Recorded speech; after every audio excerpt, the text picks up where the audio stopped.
Tá tudo bem, é só um dia de sol. Esse policial chamado Earl McGraw entrou numa conveniência de posto à beira da estrada no Texas para tomar uma cerveja e distrair sua mente dos problemas que ele próprio afirmava ter ao moço do caixa, que era o Pete. Somados a eles, a recente fuga da prisão de 2 irmãos assassinos perigosos preocupava o condado cuja fronteira delimitava o fim dos Estados Unidos e início do México, área onde o oficial especulava ser a próxima parada da dupla criminosa antes de sair do país. Nem mesmo o policial poderia imaginar que àquela altura, Seth Gecko e Rich Gecko já estavam naquela conveniência, coagindo o cara do caixa a fazer o agente acreditar que estava tudo bem, até ser surpreendido pela dupla que o executou sem a menor piedade, para logo em seguida matar o atendente e incendiar o lugar. Talvez nem mesmo o pior dos pessimistas poderia sonhar com o que estava prestes a acontecer, porque 2 assassinos cruéis estavam livres para botar o terror, ou o terror estava livre para botar esses 2 assassinos. Senhoras e senhores, pelo amor de Deus, olá pessoas, aqui quem fala é o Juquib, o assunto vai ser sempre terror e antes de quaisquer outras coisas, preciso sugerir que vocês sigam a página do iPanic no Instagram, porque é só lá e apenas lá que vocês vão saber quais os próximos filmes que este canal vai revisar. E também, claro, o nosso TikTok, cujo username é iPanic. Devo encarecidamente solicitar também que vocês ativem as notificações no celular para que vocês não percam os vídeos que eu lançar por falta de aviso. E quem puder ou quiser contribuir com a gente com qualquer valor via Pix para a manutenção desse canal, a nossa chave está aí na tela e na descrição. Lembrando que para valores acima de R$10 você terá o seu nome citado no começo do próximo vídeo, tal qual eu farei agora agradecendo ao Luciano Jonas, ao Samuel Barbosa e ao Eric Caetano, que colaboraram conosco desde nossa última publicação. É importantíssimo que vocês, se puderem, é claro, ajudem o projeto, porque esse vídeo, eu até acho que vai ser monetizado, mas postamos outros vários ultimamente que não foram, e essa tem sido a nossa regra. Mesmo que não consiga colaborar com valores, eu peço do fundo da minha alma marcada pelo mal, que vocês cliquem bastante em gostei e comentem o tanto quanto puderem. Podem escrever qualquer coisa que eu vou responder de todo modo, até porque, como vocês estão vendo, esse é um repost de um vídeo bloqueado, agora em novo formato, como serão os próximos vídeos a partir deste. Comentem, por favor, o que vocês acham dessa nossa nova cara, assim o YouTube entende que o vídeo é relevante e, por consequência, entrega para cada vez mais pessoas. Assim sendo, vocês já sabem que mais detalhes vêm no final do vídeo, já sabem que esse vídeo tem spoiler, que é a revelação final do enredo, então, preparados ou não, partiu! Então, após essa chacina da conveniência, Rich e Seth encontraram asilo num hotel perto da fronteira, onde mantiveram refém uma senhora chamada Glória, que eles sequestraram num assalto ao banco anterior à sua chegada no posto. O problema é que Rich era meio emocionalmente instável, por assim dizer. Ele e seu irmão, apesar de criminosos, não tinham nada a ver um com o outro, porque enquanto Seth era um pouco mais racional e tinha princípios pelos quais zelar, Rich era totalmente paranoico em alucinações totalmente aleatórias, precipitado em decisões e incrivelmente mais sujo nos crimes que cometia. A bancária refém, por exemplo, teve de Seth a garantia de que se fizesse silêncio, sairia com vida desse cativeiro improvisado. Mas Rich, por sua vez, assassinou a mulher ao irmão virar as costas. Esse relacionamento incalculavelmente os faria instáveis enquanto dupla, mas se a união fizer mesmo a força, eles não tinham mais nada a temer e nem a perder. Agora, estamos em outra região do Texas, mais perto ainda da fronteira, onde Jacob Fuller, um desolado pastor evangélico, planeja uma viagem de férias com seus filhos Scott Fuller e Kate Fuller. Jacob precisava espairecer com os filhos após a morte da esposa num acidente de carro, evento que o fez perder a fé em Deus e na palavra que ele próprio pregava. Drummond dizia uma coisa, pessoas, no meio do caminho tinha uma pedra no meio do caminho, né? Agora, adaptando ao nosso contexto, no meio do caminho tinha o Rich no meio do caminho, e ele quase foi atropelado pelo trailer que Jacob guiava antes de se hospedar no exato mesmo hotel que os irmãos Metralha se abrigavam escondidos. Inicialmente, esse contato foi apenas visual, mas, num segundo momento, Rich e Seth julgaram prudente roubar o trailer da família, tal como sequestrá-los como guias reféns até o México, de modo que essa nova companhia pudesse auxiliá-los a passar na rígida inspeção policial da fronteira. Com certa emoção, os planos da dupla deram certo, uma vez que o improviso da família conseguiu burlar a averiguação do trailer, e sendo assim, senhoras e senhores, estamos no México. Jacob conduzia o veículo guiado pelas direções que Seth orientava. O objetivo era chegar numa boate chamada Titty Twister, onde um contato intermediário da dupla chamado Carlos iria encontrá-los pela manhã do dia seguinte. De fato, o local talvez não lhes fosse totalmente apropriado, muito pelo contrário, vejam. O promoter da boate barrou eles logo na entrada, mas foi espancado e todos entraram mesmo assim. O barman, por sua vez, afirmou que aquele lugar era privado e exclusivo para motoqueiros e caminhoneiros, mas como Jacob dirigia um trailer, o que, segundo ele, precisava de uma categoria especial de habilitação similar à do caminhoneiro, sua permanência foi autorizada e já estava mais do que na hora da gente tomar esse drink. A ambientação do lugar era absurda, vejam, mulheres nuas e seminuas dançando por toda parte, muito álcool, música ao vivo. Bom, o filme se chama Um Drink no Inferno, mas eu chamaria de Paraíso, quer dizer, brincadeira. Brincadeiras à parte, a atração principal do evento era uma apresentação sensual de uma dançarina de vulgo Satânico Pandemonium. Esse era o nome pelo qual ela era conhecida, e sua dança provocante ia frontalmente de encontro à perversão de Rich, que já tinha a mente libidinosa e perturbada, mas esse não foi o ponto alto da noite. Assim que a dança acabou, o promoter da boate retomou a consciência e entrou na casa procurando por seus agressores, né, junto ao barman e ao segurança do local. Esse conflito certamente tinha tudo para dar errado, porque, armados, os irmãos Seth e Rich não levariam desaforo para casa ao serem cobrados pelas agressões lá de fora. Porém, por ocasião da confusão na boate, um novo sangramento da mão já ferida de Rich desencadeou uma série de eventos totalmente imprevistos do ponto de vista da natureza. Senhoras e senhores, pelo amor de Deus, aquela boate estava infestada de vampiros. Gente, isso é sério. De repente, todos os funcionários e dançarinas daquele saguão revelaram-se monstros vampirescos de força sobre-humana e causaram um massacre sangrento de morte e subversão, do qual tanto Seth e Rich, quanto Jacob, Kate e Scott se viram presos. Mesmo o promoter, o segurança, o barman, que foram assassinados a tiros e a facadas na confusão, voltaram da morte para impor um terror tão temido no México através dos anos. Mas como assim?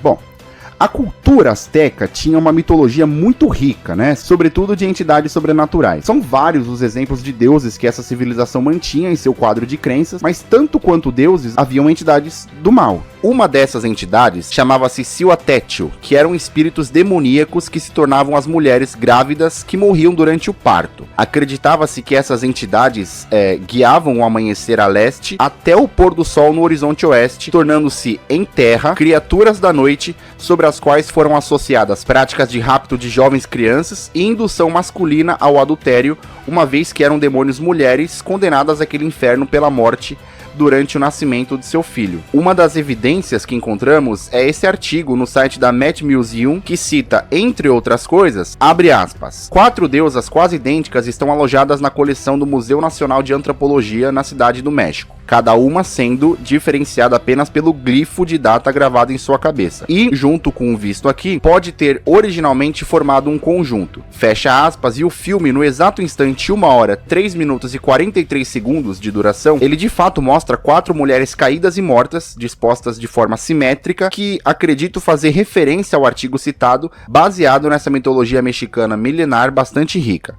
Essas 4 deusas, apesar de irrelevantes para o filme como enredo e não serem idênticas entre si, mas simetricamente dispostas no chão, na realidade representavam 4 dos 5 dias do calendário asteca em que essas entidades desceram à terra, onde assombravam encruzilhadas até serem mantidas presas em santuários de locais remotos, e esse era exatamente o lugar em que nossa boate se encontrava.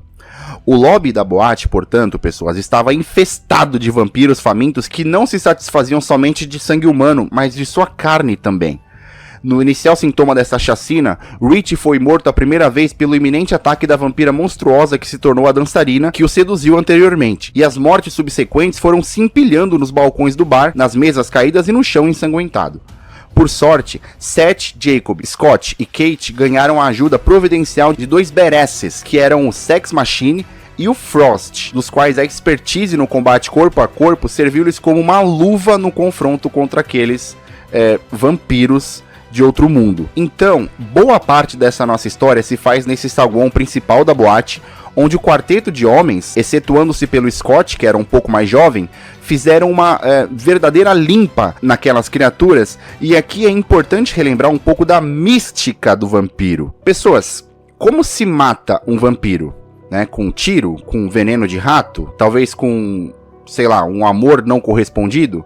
Não, vampiro se mata com estaca no coração ou com decepamento. Não adianta, Seth, esse aí não é mais seu irmão. E não adianta tentar protegê-lo porque ele próprio vai te ferrar na primeira oportunidade que tiver. Então é melhor acabar com ele logo de uma vez. Isso, com a estaca, porque aí eles queimam e dão adeus à vida, coisa que de certa forma eles já eram desprovidos. O grande problema, senhoras e senhores, é que apesar de a maioria deles já estarem caídos em desgraça pelo chão, todo cuidado era pouco por tratarem-se de criaturas traiçoeiras que não necessariamente estariam mortas. Um descuido do Sex Machine deu a oportunidade de um vampiro mordê-lo no braço, o que a princípio não se deu a devida importância. Mas durante conversas do grupo restante sobre estratagemas para lidar com as adversidades ainda possíveis e desenvolver planos de fuga daquele lugar hostil, fez Seth pôr à prova a abalada fé em Deus de Jacob, o que naquele momento seria uma arma fortíssima para lutar contra essas forças do mal. Jacob Fuller, por sua vez, apesar de não estar totalmente em dia com a crença que lhe fez pastor durante anos de sua vida, aceitou o desafio, mas eu temo que àquela altura talvez fosse um pouco tarde demais. O Sex Machine, um importantíssimo ajudante do grupo na questão braçal de habilidade, outrora foi mordido, né? Não resistiu à transformação e a partir desse momento não respondia mais por seus atos. Se ele era forte o bastante para lutar contra os vampiros que lhe apareciam no caminho, imagine agora sendo um deles. Ele mordeu Frost, mordeu Jacob, espancou Seth, Kate e Scott, mas durante esses confrontos foi arremessado pela janela de onde os morcegos vampirescos esperavam qualquer abertura para entrar e botar o terror. Por isso, tensão, pessoas, tensão, porque de repente todos esses morcegos transformavam-se em vampiros zumbis que resistiam à imagem da cruz improvisada que Jacob, ainda humano, se muniu para livrar-se daquela ameaça até se reunir novamente com Seth, Scott e Kate, que se esconderam num depósito onde aparentemente os anfitriões daquela boate mantinham itens roubados dos caminhoneiros que a frequentavam. Com tanta caixa, com tantos produtos roubados, eles entenderam ser viável procurar entre eles artefatos que pudessem utilizar de armamento contra os vampiros que cercavam aquele depósito. E isso foi feito de modo que, antes mesmo de um possível confronto final, Jacob, ainda ciente de que, uma vez mordido, fatalmente cedo ou tarde tornaria-se um vampiro, fez seus filhos prometerem que ao primeiro sinal de transformação, matariam-no imediatamente pelo bem de todos eles. Tensão mais uma vez, pessoas, tensão mais uma vez, porque é hora de abrir a porta rumo à saída da boate, onde dezenas de milhares de criaturas do submundo cercavam, mas hesitaram em atacá-los pelo grupo estar fortemente armado com os itens improvisados roubados dos caminhões pelos donos do local e, sobretudo, e não menos importante, pela fé restaurada de Jacob que, pelo andar da carruagem, tinha a hora marcada para se encerrar em desgraça. O grupo decide atacar, eliminar o máximo possível desses vampiros para que fosse possível pelo menos pensar em sair de lá sem maiores consequências, e a chacina se fez, dessa vez por obra humana, contra aqueles seres das trevas. Essa cena é icônica porque, vejam, as criaturas estavam prestes a levar o Jacob para a vala, enquanto Scott, sem entender nada, as viu recuar.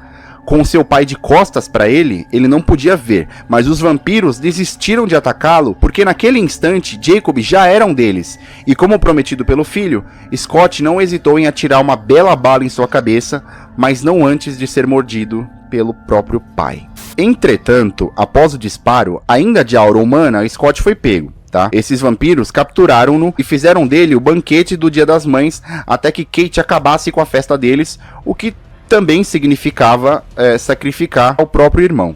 Encurralados, sem força e quase sem munição, os únicos sobreviventes, Kate e Seth, pareciam não ter perspectiva de saírem vivos de lá. Mas todos esses confrontos que protagonizaram aquela noite macabra causaram perfurações no teto e nas paredes, de onde se revelou a luz do sol. Senhoras e senhores, já era de manhã.